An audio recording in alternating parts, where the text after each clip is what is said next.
All right, so now we're on to the colored pencil skill builder, and you're going to need some colored pencils, a paper towel, and a pencil sharpener. The first box asks for stippling, and stippling is dots. So within the boxes, I'd like you to try to create different values. So with stippling, the closer the dots are, the darker the value. And the dots can even touch and overlap. And then as you lighten the value, your dots get further apart. So little tiny dots starting close together for the dark value, touching and overlapping, and then they'll gradually get further apart to create a lighter value. And this is going to take you a little bit of time, so you're going to want to put forth your best effort so that you can pass this skill builder and move on to the next one. So eventually you have free choice within each of the studios. So now I'm going to look at it, and this is going to be my lighter value where the dots are farther away, and I'm going to start to add more and more dots where I want it to get darker.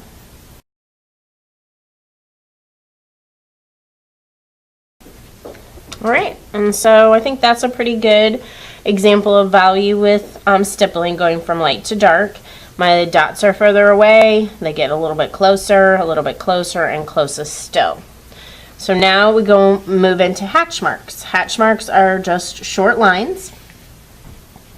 The closer they are together, the darker your value. So essentially I'm doing the same thing that I did here. My lines are further away with lots of space between them, and as I get closer over to the right side, the lines get closer together to make a darker value.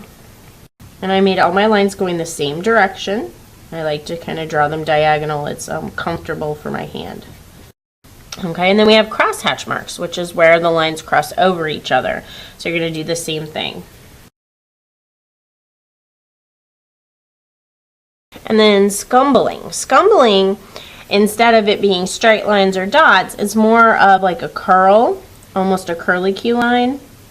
And I want you to also try to create value just by overlapping.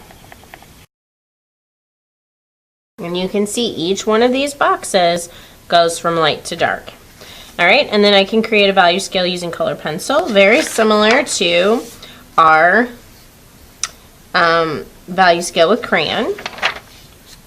So you're going to color the same direction, filling in the box, starting light and gradually just getting darker as you get closer to the right hand side. Now this isn't good enough. This is really, really light, and then starts to get dark. So I need to even that out. I need to make this darker, and I can just keep layering the color pencil, putting more color pencil on top of more color pencil to get this value darker. And then finally you are creating the illusion of form using the primary colors. So hopefully you remember what the primary colors are.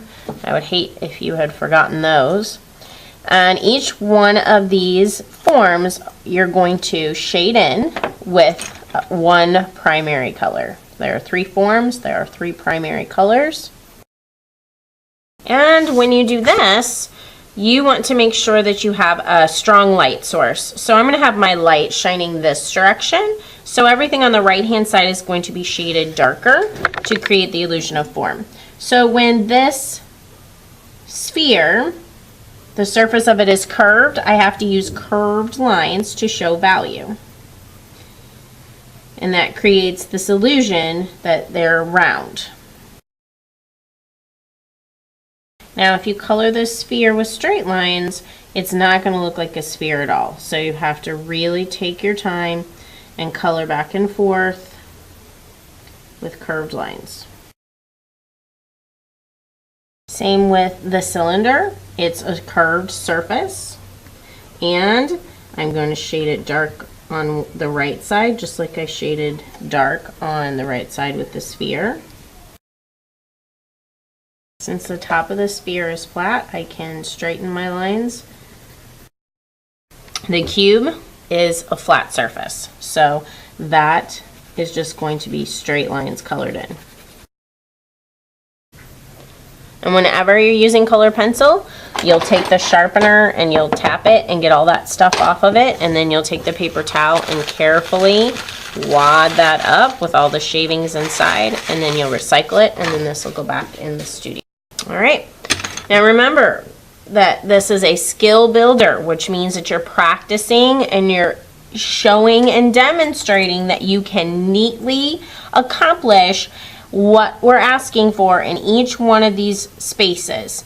If you cannot accomplish them, you do it sloppy, you don't do it quite right, I will have extra copies of these sheets for you to do it again, and then we can just glue it into your sketchbook, your studio sketchbook for the finished one, and then I'll sign off on it.